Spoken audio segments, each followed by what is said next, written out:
So let's take a look at some examples to see how those elements combine.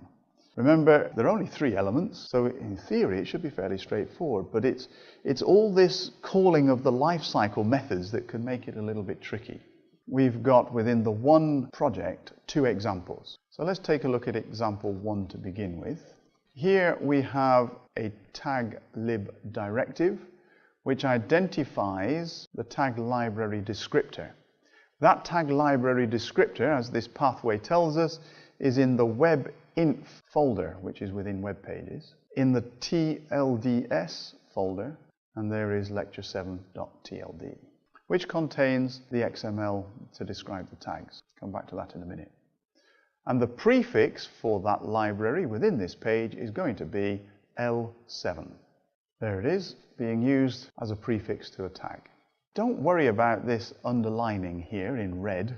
For some reason, NetBeans can get a little bit confused about things. So although it says it can't load the tag handler, more times than not, actually the program will execute correctly. So what we're going to do here is to get from the request the 2 parameters, num1 and num2, and store them in these 2 variables, num1 and num2. The next thing that happens is that this tag is encountered, and the 2 attributes, num1 and num2, are given the values that are held within the variables that we've just set up here. And this is where we're using the JSP expression element. So the less than % equals num1. But let's say num1 has got the value 5. This tag will end up with the L7 colon add 2 nums, num1 equals, double quote, 5, double quote. And if num2 has got the value 6, then num2 equals, double quote, 6, double quote. And then attribute name equals sum. You'll notice that that is a literal value. The reason for that is because of what we find over here in the tag library descriptor. There's the standard first 4 lines, tag lib, versions of the library and the JSP, short name, and then the tag itself. There's the first occurrence of the tag and its end tag. You'll notice down here we've got another tag defined. That's okay, you can have more than one tag in the library. This tag is called add2nums. Its class that handles it is that one there. We'll look at the code for that in a moment. The body content is empty, and then we get the attributes. Attribute 1, attribute 2, attribute 3. The first one is called num1. It is required, and there we have the runtime expression value is permitted, which means then that we can use this JSP expression element to give it its value at runtime. Whereas attribute name, which is the 3rd attribute, that has RT_extra value set to false. Therefore, we cannot use a dynamically generated value. So it has to be a fixed value, a literal value, which is why we've got sum written here. Now, because the body content is empty, then we're terminating that tag immediately.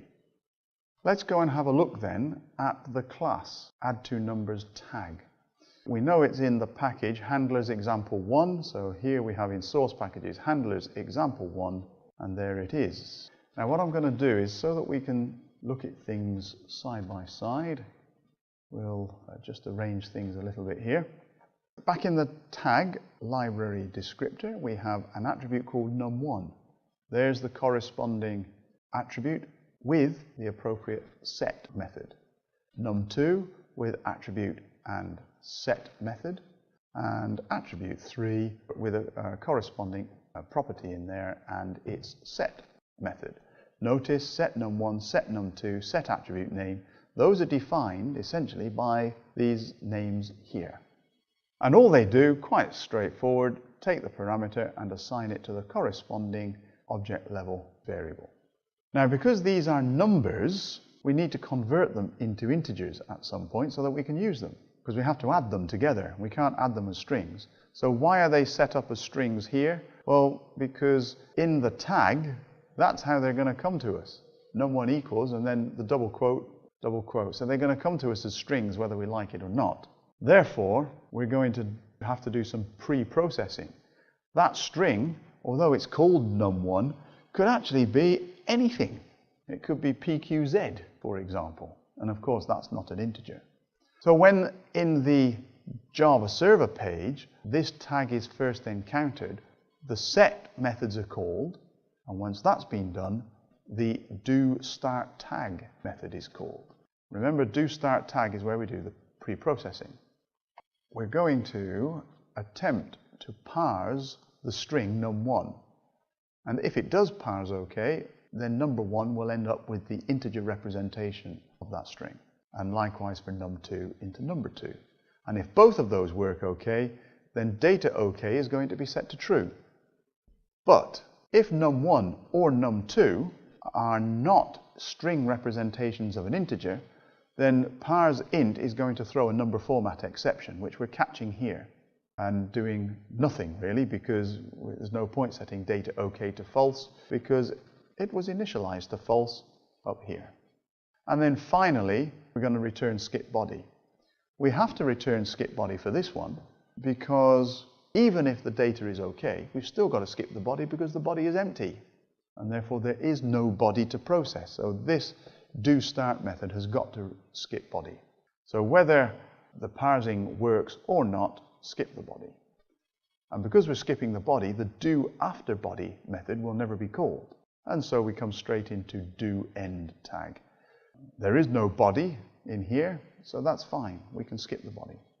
The doEndTag will be called essentially once we get to this point in the Java server page. The first thing we have to do is to check if data is okay. If it isn't, then that was a big problem, and so we're going to return skip page, which will abort the processing of the Java server page with an exception.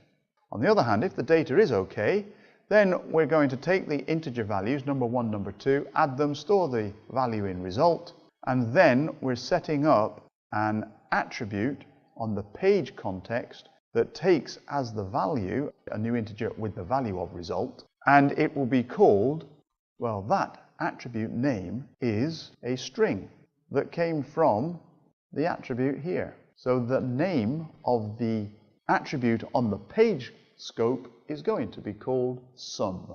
Therefore, at this point in the Java server page, we can call the standard action useBean. The ID is sum because we know it's going to be created with the name sum because that's the name we gave it, and that's the name over here in the handler. That's the name that was used for that attribute. We know it's on the page scope because we wrote this bit of code, so we know it's going into the page scope here. And we know it's of type integer because we set it here.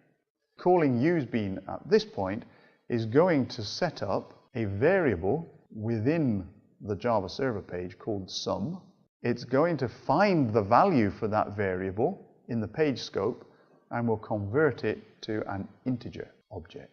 When we get down here into the HTML that's embedded, we can use the expressions here in JSP, num1, whatever value that was, plus num2 equals, and then the value that was calculated over here in the Java file that ended up as a page scope attribute called sum is then used here.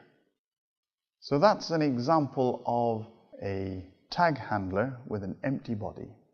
The three elements have combined so that when this tag in the Java server page is encountered, it will be parsed to make sure that it matches the tag definition in the TLD file, the library descriptor. Using these values here, they will then address this class, calling the various set methods for each of those attributes. Then we'll call doStartTag method over in this class. Then we'll call doEndTag, either to report a problem by skip page, or to set up a page scope variable, in this case called sum, that can then be used down here. So there's the first example.